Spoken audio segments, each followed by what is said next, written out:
What's up guys, Artem MMA Analysis here. You're going to be seeing my full card breakdown and predictions for UFC Fight Night Sandhagen versus Song. If you're new to my channel, I'm sorry this is probably not the best introductory video. I am actually super sick right now. I've been super sick so much this year, which has never really happened to me. I've had like the flu like twice this year. I've got a cold right now, but I'm still making the video. It's going to be a super fast one though. Super fast, quick breakdown and prediction.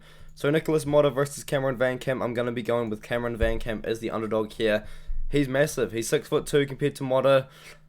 He didn't look too bad on short notice, upper weight class against Fialho as well, but he was knocked out 3 months ago, which I guess you could say is somewhat of a red flag. But Nicholas Motta was knocked out 6 months ago, so he's had a lot more time to recover here. But I think he's going to be a lot bigger, and he's a good grappler. He's mainly a grappler, and all we really saw was striking out of his fight with Fialho. So I'm going to go with Van Camp. I think he's going to use his grappling to win, probably by submission later on into the fight. Gravely versus Basharat. I think this is a very closely contested fight. In fact, I think that the lines could be a lot closer together, but I'm going to be going with Javid Basharat. I didn't pick him to beat Trevin Jones, but I did pick him to beat Aron Carlon. I just wasn't too sold on Javid at the time because he hadn't really fought the best level of competition, but now Javid has really shown to be a great prospect out of Extreme Couture as well. He's just a much more technical fighter than Tony Gravely. I think Tony Gravely is a very strong wrestler, and he could maybe win the fight by using that, but I think that Javid Basharat's just a much more technical fighter, and even then Tony Gravely, he knocked out Johnny Munoz, who in hindsight now we know has absolutely no chin whatsoever. Simon Oliveira kept pulling guillotine against him, which was weird. Nate Maness is a pretty good fighter.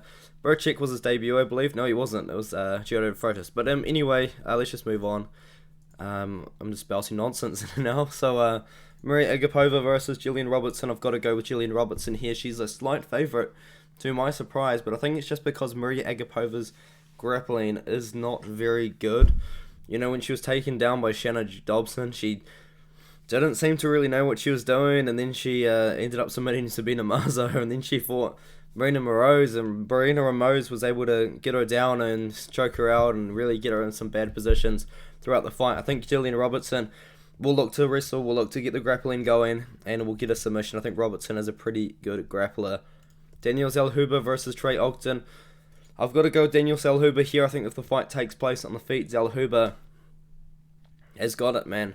I think Zellhuber's the much better striker in this matchup here. Trey Ogden, he spent a bit of time on the ground underneath Jordan Levitt, and then on the feet as well. Jordan Levitt wasn't looking terrible either.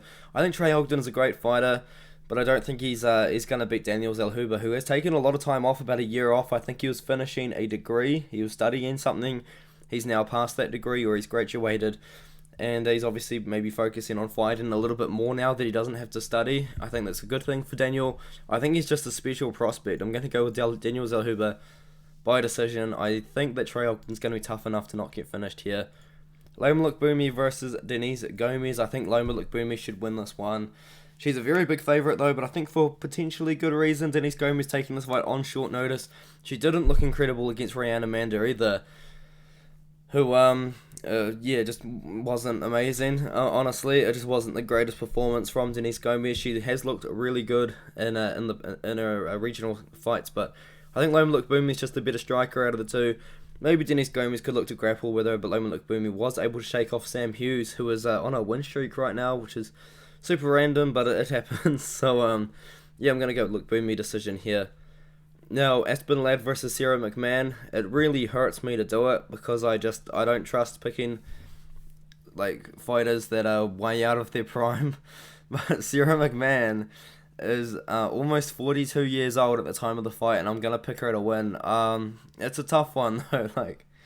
I don't think you should ever feel good about picking a 42-year-old fighter, 42-year-old female fighter as well, because a lot of the female fighters tend to retire a lot sooner than others, but Sarah McMahon is just an anomaly. Maybe she slowed down a lot, but she looks pretty good when she beat Carol Rosa. Aspen Ladd, she's good, but she's a fade right now for me. I don't trust her making the weight. I don't trust her this and that. I don't know how I feel about Ladd right now. I'm going to be going with McMahon, and if she looks good, then maybe I can be picking Ladd in the future. Trevin Glass versus Louis Koske. Louis Koske got knocked out by Sasha Platnikov, who recently has been losing to guys in the regional scene. I know he's only got one loss since then, but he took a guy to a split decision that was 8-6. and probably shouldn't have won that fight, let's be honest. But yeah, he got knocked out by Sasha Paletnikov. That's not a good look. Trevin is on a two fight KO streak against Dricus du Plessis and Michael Morales, but they are a much higher level competition than Louis Kosuke in my opinion. Trevin is going to be so much bigger as well than Kosuke. I think that the fight leaves the first round. I believe all of Kosuke's wins are by knockout in the first round, or one is by submission, but they're all first round finishes. I think Trevin takes it to the second and third. Maybe get to late finish or a 29-28 decision after losing the first, potentially. Damon Jackson versus Pat Sabatini. Sorry, guys. I'm super sick right now. I've got to go Pat Sabatini to win the fight. Yeah, I just think Pat Sabatini's going to win. I know that's just a really dumb thing for me to say, but yeah, Pat Sabatini, more finishing ability, more submission ability in my opinion as well. Damon Jackson, he didn't look super impressive against the guys moving up a weight class on short notice. And Dan Argueta, I think Sabatini wins. That one, Anthony Hernandez versus Marc-Andre Barriault. Marc-Andre Barriault is not the pick. The pick is Anthony Hernandez. Both guys have great cardio, but if you look at the pace that Anthony Hernandez put on Josh Friend, that is absolutely insane. That guy showed some crazy cardio, and he really worked Josh Friend for 3 rounds. He worked the grappling, worked the wrestling, and I think he's probably going to at least tempt the same thing with Marc-Andre Barriault. We've seen Marc-Andre Barriault get knocked out by Chidi Njokuani. I don't think that's going to happen in this matchup here. He did beat Jordan Wright, but that's Jordan Wright. You know, that fight's never going to go the distance. It's a kind of a coin flip with old Jordan Wright. I'm going to go with Hernandez. I think he's going to put a pace on Barriault, win a decision, or maybe a late submission, potentially. Tanner Bosa versus Rodrigo Nascimento. I've got to go with Tanner Bosa in this matchup here. I think that he's the better striker out of the two. I know Nascimento's got good grappling and this and that, but I think I'm just going to trust Tanner Bosa a little bit more here. It's pretty hard to trust Bosa, to be fair. He does have some weird fights. I mean, there's an argument that he did beat Andrei Arlovsky. There's also an argument he beat Ilir Latifi. So this guy really should or could be on a great win streak right now. He hasn't fought for a long time. Potentially a good thing. Maybe he's made a lot of improvements. Rodrigo Nascimento hasn't fought for a long time, but that's because he popped under USADA after fighting Alan Bardeau. I have no idea why you would need to take anything to beat Alan Bardeau, because Alan Bardeau has proven to be probably the worst UFC heavyweight in all time, but I'm going to go Boza. Alan Amadovsky versus Joseph Pfeiffer. Joseph Pfeiffer by KO in the first round. Alan Amadovsky has no striking defense whatsoever. Maybe you see Pfeiffer lock up a sub like Joseph Holmes did, but I've got to go with Pfeiffer here.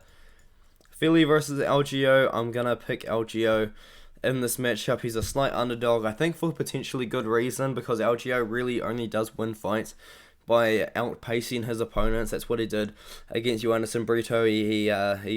Brito slowed down a little bit and he took over there. Herbert Burns gassed himself out, and LGO won, I guess, by that weird TKO. Philly, you know, he's always going to be there. He's going to be for 3 rounds. Maybe Philly could win. He did get knocked out by Brito, which I guess you could see as a red flag, but I mean, that's just the fight style that they've got, you know, but I think that LGO should win a decision, potentially.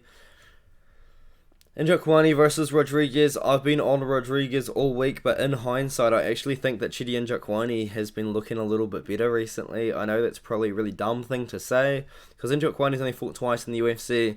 He beat Mario Sosa, which is a good win. It really is. He beat Marc-Andre Barriault, who's great. Sorry guys, I'm so tired.